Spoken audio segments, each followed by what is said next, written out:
A busca pela verossimilhança no cinema moderno hollywoodiano passa longe de ser uma novidade. Eu diria até que é uma tendência. Mas o que Tempo de Guerra faz com isso é algo realmente diferente. E você vai poder descobrir hoje na sua casa, porque esse filme chegou no Prime Video. Essa é a história de um grupo das Forças Especiais da Marinha que, durante a Guerra do Iraque, acaba encurralado numa casa como tantas após uma fracassada missão de reconhecimento. A gente não sabia o que eles queriam ali, nós mal vemos o rosto do inimigo, a gente só é convidado, ou melhor, obrigado a viver uma experiência sensorial sufocante que nunca se restringe a essa busca pela verossimilhança, por esse ultra-realismo que tomou conta do cinema moderno. Várias coisas, inclusive, estão sendo ditas dentro dessa história sem que a trama pareça dizer muito. E eu quero falar um pouco mais sobre isso e discutir esse tipo de abordagem no vídeo de hoje. E aí galera, eu sou o Thiago e antes de começar a falar sobre Tempo de Guerra, eu quero pedir para vocês deixarem o like no vídeo, isso me ajuda muito, mostra para a plataforma, para o YouTube que esse vídeo é relevante. Não esquece também de compartilhar ele com os amigos, manda para o grupo de WhatsApp, enfim, compartilhe com quem você sabe que ama cinema e, claro, não esquece de me seguir aqui no Barata no Cinema. Estamos chegando à marca de 6.500 inscritos e eu conto muito com a ajuda de vocês nessa. Antes de mergulhar na análise de Tempo de Guerra, eu preciso trazer algumas informações importantes que eu acho que vão acrescentar muito ao nosso olhar dentro dessa experiência. Primeiro, essa é uma história real. Segundo, um dos militares que viveram esse inferno, sobrevivente Ray Mendoza, é o co-diretor do filme. Terceiro, os motivos para a existência desse projeto vão muito além da tentativa de apenas retratar o terror de um conflito desse nível. Na verdade, Tempo de Guerra, pelo menos para mim, funciona como um testemunho de um ex-militar cansado de ver narrativas de guerra reduzidas a clichês heróicos. Esquece Band of Brothers, esquece o recente, ou pelo menos mais recente, Guerra ao Terror. Esquece esse olhar bem hollywoodiano que frequentemente tende à relativização dos conflitos para contar histórias inspiradoras, ou de bravura, ou de afeto entre companheiros de trincheira.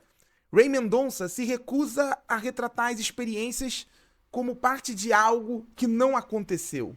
Ele vai para o caminho oposto. Ele foca naquilo que aconteceu, de forma nua e crua. Tempo de Guerra é sobre a aleatoriedade do conflito, é sobre o vazio de um propósito. É, assim, para dizer o mínimo, inquietante ver como o diretor Alex Garland usa o hiperrealismo para expor a fragilidade da máquina de guerra americana representada naqueles militares. Não estou dizendo aqui que a máquina de guerra americana é frágil, muito pelo contrário, é justamente o oposto. É a fragilidade representada naqueles homens que simbolizam essa força, mas na verdade mesmo, em hipótese alguma vivenciam ela. E eu sei que muita gente vai dizer, não acontece nada nesse filme, essa história não se conecta com os personagens, por que eles estavam ali, por que isso aconteceu, por que existe essa necessidade de buscar respostas onde as perguntas são muito óbvias, sabe? É um filme sobre a guerra como ela é, sem gestos de bravura patrióticos, sem motivações claras, sem inimigos maniqueístas. Alex Garland e Ray Mendoza aprisionam o público nessa experiência para retratar a luta pela sobrevivência desses homens, quase como uma prova de vida num cenário constantemente desumanizante, mas principalmente para expor a fragilidade de todos eles. E não é uma fragilidade só física, é estratégica. Foco tá no pelotão, em rostos que a gente não conhece, em vozes que a gente não vê. O que começa como algo banal logo ganha um caráter urgente. É como se ali, intimamente, atrás de uma câmera e não mais atrás de um fuzil, Ray estivesse tentando entender o porquê. Só que, vendo o filme, até hoje, ao que parece, ele não sabe a resposta. E isso fica claro quando a gente assiste Tempo de Guerra, um raro título do gênero que parece disposto a romper com esse caráter ideológico para enxergar a aleatoriedade em tudo isso. A total ausência de sentido.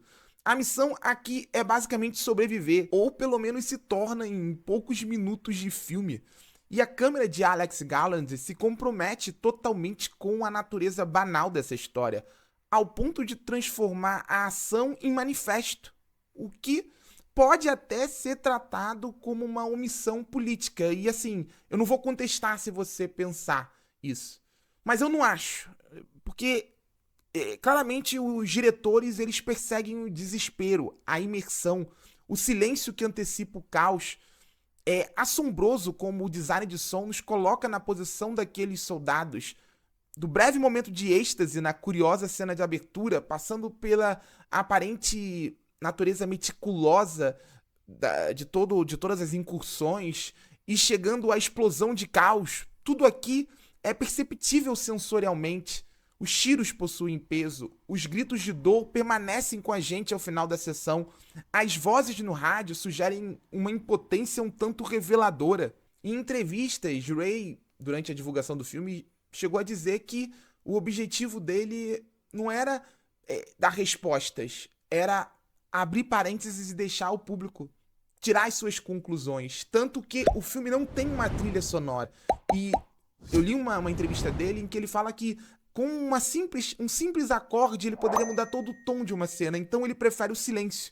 Silêncio diz tudo. Até porque o lema em tempo de guerra é: não basta ver, é necessário sentir. E os diretores anulam qualquer senso de individualidade narrativa ao focar na experiência daquele pelotão, ao retratar com uma fotografia que sufoca o desespero enfrentado por todos eles, a usar a experiência cinematográfica para acessar uma verdade que a máquina de guerra americana muitas vezes tenta esconder. E quando a gente entende o real propósito de Ray Mendoza, tudo ganha um caráter ainda mais trágico. E eu não vou entrar em detalhes aqui, eu quero que você descubra por que ele fez esse filme. O que leva, inclusive, a uma inquietante subversão daquelas cartelas finais típicas dos filmes de guerra. Porque o que significa aqueles rostos embaçados no desfecho? Eu não sei. Geralmente, em filmes do gênero, é ali que a gente descobre quem sobreviveu, quem morreu. Só que aqui não. Alguns poucos a gente consegue conhecer o rosto, mas os outros não. E, como eu disse, eu não sei o que significa isso. Morte, privacidade, medo. Eu não vou te dar uma resposta. Eu tentei até pesquisar, mas eu não consegui entender o porquê e eu não consegui descobrir, nem o diretor revelou. Mas não precisa fazer uma análise muito complexa ou profunda para entender que ambas essas opções sugerem o que Tempo de Guerra parece querer expor: a desumanização de homens tratados como peças descartáveis em uma engrenagem violenta.